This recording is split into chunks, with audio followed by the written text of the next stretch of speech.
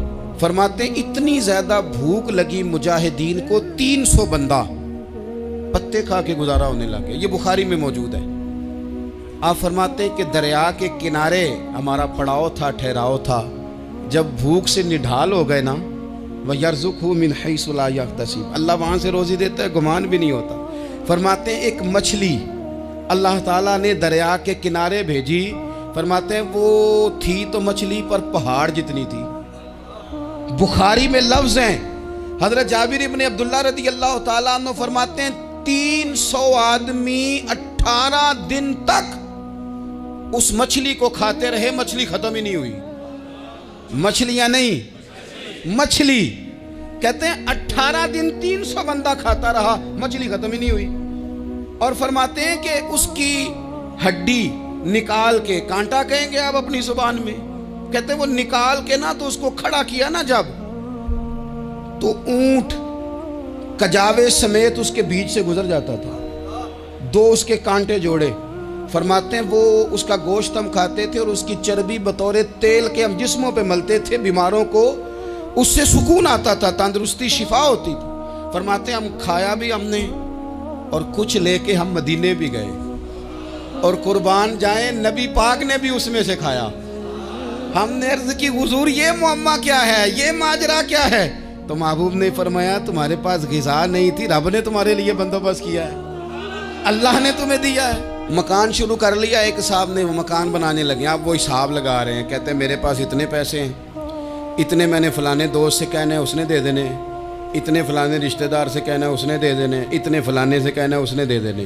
یہ ساری کاپی بنا کے مکان شروع کر لیا۔ جو روز کہتا تھا نا کوئی حکم ہو جاتے دسی، سب سے پہلے اس کو کہا میاں پیسے چاہیے دین، وہ کہندا ہو کل ہی منڈا ٹوریا ہے، کہتے تو پرسوں 10 داتے لب جانے سن۔ میں آپ کو اپنے تجربے کی بات بتا رہا ہوں۔ جن لوگوں کا خیال ہوتا ہے نا کہ آپ سٹارٹ کریں فلانا کام، ہم آپ کے ساتھ ہیں، اللہ کا ہی کوئی نظام ہے، وہ بالکل بھی نہیں ساتھ ہوتے۔ لیکن ایسا نہیں ہے کہ کوئی ساتھ نہیں ہوتا، اللہ تعالیٰ بڑے اسباب پیدا کرتا ہے، وہاں سے دیتا ہے جہاں سے گمان بھی۔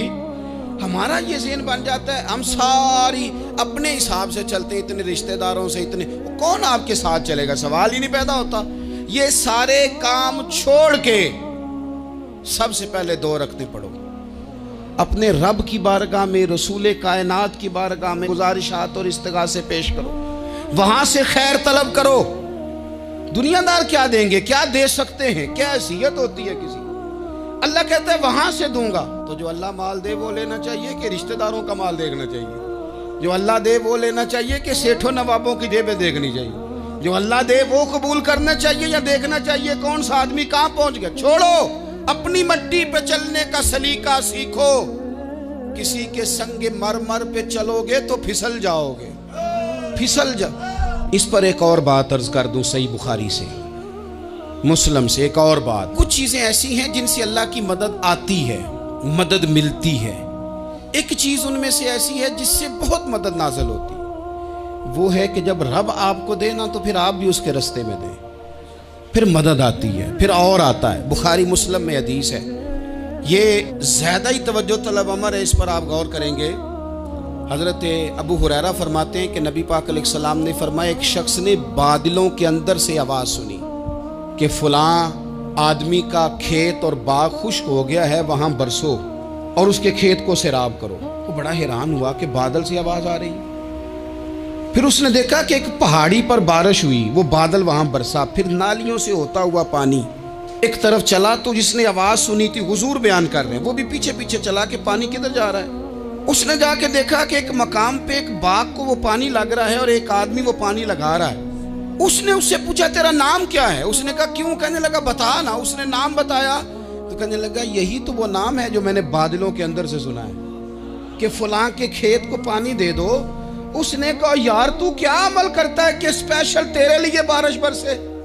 یہ بخاری پڑھ رہا ہوں، سیاستہ سے حدیث عرض کر رہا ہوں۔ اس سے پوچھا تو کیا کام کرتا ہے کہ جناب اللہ تبارک و تعالیٰ کا حکم کرم آیا کہ خاص تیرے لیے پانی برسے اور تیرے کھیت کو سیراب کرے؟ تو اس نے کہا چھوٹا ذمہ دار ہوں، پر جب فصل اگتی ہے تو 3 حصے کرتا ہوں۔ ایک حصہ اپنے بال بچوں پہ، بہن بھائیوں پہ خرچ کرتا ہوں، ایک حصہ پورا، اور ایک حصہ دوبارہ کاشتکاری پہ لگاتا ہوں، اور تیسرا حصہ خالص میں نے مسکینوں، یتیموں اور غریبوں کے لیے رکھا ہوا ہے۔ وہ جو تیسرا حصہ اللہ کرے آپ سمجھیں، وہ رب کے بندوں پہ تیسرا حصہ خرچ کرتا ہے نا، تو کریم مالک نے فرمایا جہاں سے غریب کا حصہ جاتا ہے وہ کھیت خشک نہیں رہنا چاہیے، وہ جہاں سے مسکین روٹی کھاتے ہیں وہ خشک نہ رہے، جہاں سے یتیموں کو کچھ آتا ہے کہیں اس کی فصل رہ نہ جائے۔ میں اور آپ بھی اگر اپنے مال میں مسکینوں، یتیموں، غریبوں کے حصے رکھ لیں گے تو فصلیں خشک نہیں رہیں گی، ان کے اندر تازگی آئے گی، نور آئے گا، کرم آئے گا، خاص کر خدا کی رحمت برسے گی۔ مدد اللہ سے چاہیں، اپنی توجہات کا مرکز رب رسول کی ذات کو بنائیں، پھر آپ محسوس کریں گے کہ بڑی جلدی اللہ تعالیٰ کی مدد آنے لگی ہے۔ کبھی آپ صرف کہہ دیں نا میرا رب میرے ساتھ ہے، اس لفظ میں اتنی طاقت ہے کہ دشمن ویسے زہر ہو جاتا ہے۔ زندگی میں کسی سے بھی لڑائی ہو، اچھی طرح سوچ لیں کہ اللہ اس طرف ہے یا اس طرف ہے۔ اگر آپ زیادتی پہ ہیں تو پھر رب مظلوم کی جانب ہے۔ اگر اللہ کی مدد آپ کے ساتھ ہے تو دنیا کی کوئی طاقت آپ کو گرا نہیں سکتی، اور اگر آپ مظلوم کے مقابلے میں ظالم بن کے آپ کھڑے ہو گئے ہیں اور آپ نے رویہ وہ اختیار کیا ہے کہ جس میں مدد نہیں آئے گی، تو پھر یاد رکھ لیں کہ آپ کوئی بھی ہیں، کہاں بھی ہیں، آپ کمزور ہیں۔